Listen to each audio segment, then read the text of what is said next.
দৌড়িয়েছি, উন্নয়ন কাজ করতে পারি নাই।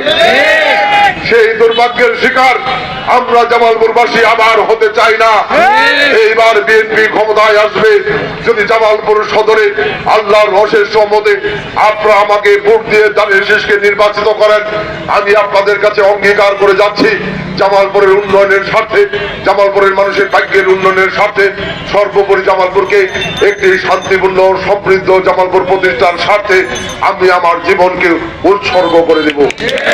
আমার দলের নেতাকর্মীদেরকে নিয়ে বিএনপির ক্ষমতার সুযোগ নিয়ে এই জামালপুরকে একটি উন্নত সমৃদ্ধ শান্তিপূর্ণ জামালপুর রূপান্তর করতে চাই। প্রিয় ভাই আমার, প্রিয় বোনের আমার, প্রিয় জামালপুরবাসী, আমরা বারবার উন্নয়নের স্বপ্ন দেখেছি, উন্নয়নের কথা শুনেছি, উন্নয়নের স্বপ্ন দেখানো হয়েছে, নির্বাচনের পরে সেই স্বপ্ন ভেঙে দেওয়া হয়েছে। আমরা বলতে চাই আমরা জামালপুরবাসী সেই স্বপ্ন ভেঙে দিতে চাই না, সেই স্বপ্ন বাস্তবায়ন করতে চাই। জামালপুরে কর্মসংস্থানের অভাব রয়েছে, বেকারত্বের সমস্যা রয়েছে। আমরা বিশ্বাস করি এটি মুখে বক্তৃতা করলে হবে না, কারণ এই কর্মসংস্থান সৃষ্টি করতে হলে নতুন নতুন শিল্প কারখানা করে তুলতে হবে, যেটি আমাদের জামালপুরবাসীর অনেকের সামর্থ্যের মধ্যেই নাই। যারা এখানে উদ্যোক্তা, যদি জামালপুরের সাথে ঢাকার যোগাযোগ ব্যবস্থা উন্নত না হয়, সেই উদ্যোক্তারা এখানে নতুন শিল্প কারখানা গড়ে তুলবে না। আমার স্বপ্ন রয়েছে যদি আল্লাহ আমারে কবুল করে আপনারা এমপি বানান, টাঙ্গাইলের সাথে জামালপুর, ময়মনসিংহের সাথে জামালপুরের সড়ক ব্যবস্থা 4 লেনে রূপান্তর করা, ঢাকার সাথে জামালপুরের রেল যোগাযোগ ডাবল লাইনে রূপান্তর করে আমরা যাতে যোগাযোগ ব্যবস্থার উন্নতি সাধিত করতে পারি, আমার বিশ্বাস জামালপুরে নতুন নতুন শিল্প কারখানা ন্যাচারালি গড়ে উঠবে, নতুন নতুন কর্মসংস্থানের সুযোগ তৈরি হবে। জামালপুরে একটি সম্ভাবনাময় শিল্প রয়েছে, হস্তশিল্প। আমরা বিগত সরকারের সময় অনেক শুনেছি এখানে হস্তশিল্পের প্রতিষ্ঠান হবে, হস্তপল্লী হবে, কিছুই হয় নাই।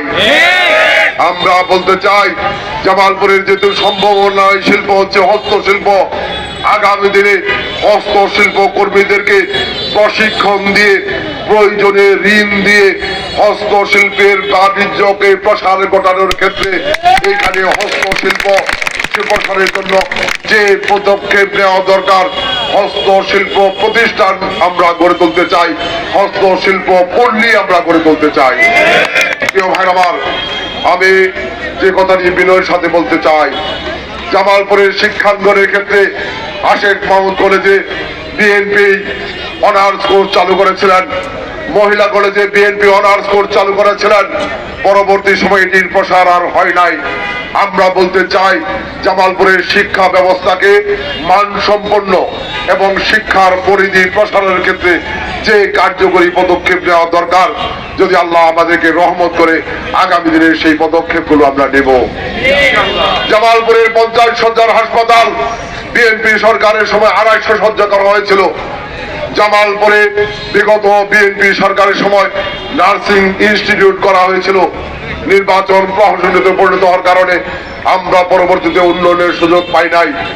এখানে একটি মেডিকেল কলেজ হয়েছে নাম মাত্র, এটি পূর্ণাঙ্গ রূপ পায় নাই। যদি আল্লাহ রহমত করে আপনারা এমপি বানান, আমি আমার জীবনের সর্বোচ্চ চেষ্টা দিয়ে এই মেডিকেল কলেজকে পূর্ণাঙ্গ রূপ দিতে চাই। জামালপুরের বেসরকারি ক্লিনিকগুলোকে কার্যত জনগণের কল্যাণে রূপান্তর করে স্বাস্থ্য সেবাকে তৃণমূলে পৌঁছে দিয়ে আমরা জামালপুরবাসীর স্বাস্থ্য সেবাকে নিশ্চিত করতে চাই। আমাদের নানা পরিকল্পনা রয়েছে, আমরা সেই পরিকল্পনাগুলো বাস্তবায়ন করতে চাই। সেই পরিকল্পনাগুলো বাস্তবায়ন করতে হলে আগামী মাসের 12 তারিখ যে নির্বাচন, সেই নির্বাচনে আপনারা ধানের শেষে ভোট দিয়ে আমাদেরকে কাজ করার সুযোগ তৈরি করে দিবেন। আমি আবারও বিনয়ের সাথে অনুরোধ করছি, 30 বছর পরে আমাদের স্বপ্ন বাস্তবায়নের সুযোগ হয়েছে। 30 বছর পরে জামালপুরবাসীর সামনে জামালপুরের কল্যাণের স্বপ্ন, উন্নয়নের স্বপ্ন বাস্তবায়ন হওয়ার সুযোগ হাত ছাড়িয়ে দিয়ে ডাকছে। আসুন জামালপুরবাসী, আমরা বিগত দিনের সকল মত ভেদাভেদ ভুলে আজকে উন্নয়নের স্বার্থে, জামালপুরের উন্নয়নের স্বার্থে, জামালপুরের মানুষের কল্যাণের স্বার্থে আগামী মাসের 12 তারিখ সেই ঐতিহাসিক অবাধ সুষ্ঠু নিরপেক্ষ নির্বাচনে আমরা সকলে ভোট কেন্দ্রে যাব। আমরা দানের শেষে ভোট দেব ইনশাআল্লাহ। আরেকটি কথা বিনয়ের সাথে বলে যেতে চাই, আজকে নির্বাচনকে সামনে রেখে রাজনৈতিক পরিসংখ্যান অনুযায়ী আজকে আমাদের প্রধান প্রতিপক্ষ হয়ে দাঁড়িয়েছে বাংলাদেশ জামাত ইসলামী। আমি সেই বিষয়ে বিস্তারিত যাব না, দু একটি কথা বলে আমার বক্তব্য শেষ করব। আমাদের এই জাতির সবচেয়ে বড় অর্জন স্বাধীন বাংলাদেশ, যে এই স্বাধীনতা পাওয়ার জন্য 200 বছর ব্রিটিশ ঔপনিবেশিক বিরোধী সংগ্রাম করতে হয়েছে এই জাতির মুক্তিকামী মানুষকে। যে স্বাধীনতা পাওয়ার জন্য 25 বছর পাক হানাদার বাহিনীর বিরুদ্ধে সংগ্রাম